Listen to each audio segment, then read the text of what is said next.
Albert Einstein once said, everybody's a genius. But if you judge a fish by its ability to climb a tree, it will live its whole life believing that it is stupid. Ladies and gentlemen of the jury, today on trial we have modern day schooling. Glad you could come. Not only does he make fish climb trees, but also makes them climb down and do a 10-mile run. Tell me, school, are you proud of the things you've done? Turning millions of people into robots, do you find that fun? Do you realize how many kids relate to that fish swimming upstream in class, never finding their gifts, thinking they are stupid, believing they are useless? Well, the time has come, no more excuses. I call school to the stand and accuse him of killing creativity, individuality, and being intellectually abusive. He's an ancient institution that has outlived his usage. So, Your Honor, this concludes my opening statement, and if I may present the evidence of my case, I will prove it. Proceed. Exhibit A. Here's a modern day phone. Recognize it? Here's a phone from 150 years ago. Big difference, right? Stay with me. Here's a car from today, and here's a car from 150 years ago. Big difference, right? Well, get this. Here's a classroom of today, and here's a class we used 150 years ago. Now ain't that a shame? In literally more than a century, nothing has changed. Yet you claim to prepare students for the future? But with evidence like that, I must ask, do you prepare students for the future or the past? I did a background check on you and let the record show that you were made to train people to work in factories, which explains why you put students in straight rows, nice and neat, tell them sit still, raise your hand if you want to speak, give them a short break to eat, and for 8 hours a day tell them what to think. Oh, and make them compete to get an A. A letter which determines product quality, hence grade A of meat. I get it. Back then, times were different. We all have a past. I myself am no Gandhi.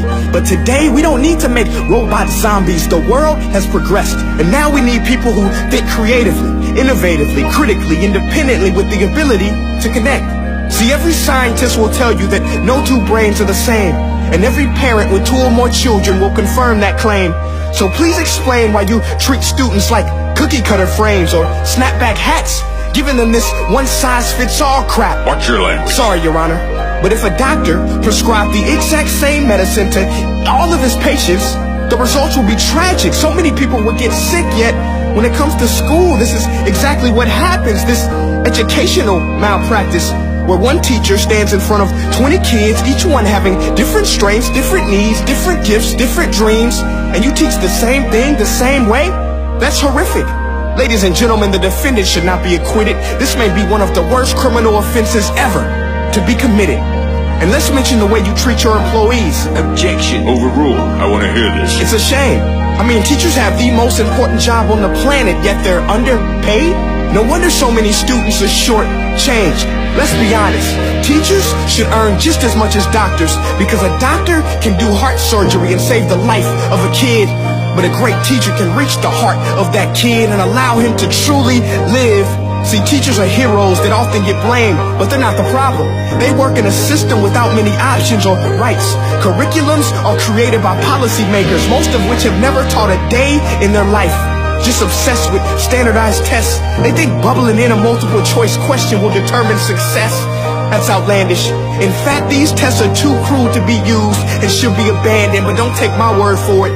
Take Frederick J. Kelly, the man who invented standardized testing, who said, and I quote, "These tests are too cruel to be used and should be abandoned." Ladies and gentlemen of the jury, if we continue down this road, the results will be lethal. I don't have much faith in school, but I do have faith in people.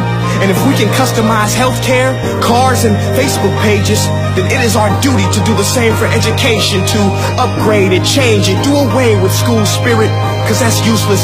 Unless we're working to bring the spirit out of each and every student, that should be our task. No more Common Core. Instead, let's reach the core of every heart in every class. Sure, math is important, but no more than art or dance. Let's give every gift an equal chance. I know this sounds like a dream, but countries like Finland are doing impressive things. They have shorter school days. Teachers make a decent wage. Homework is non-existent, and they focus on collaboration instead of competition. But here's the kicker, boys and girls. Their educational system outperforms every other country in the world. Other places like Singapore are succeeding rapidly. Schools like Montessori, programs like Khan Academy, there is no single solution.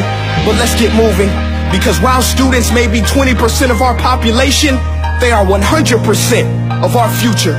So let's attend to their dreams, and there's no telling what we can achieve. This is a world in which I believe, a world where fish are no longer forced to climb trees. I'll rest my case.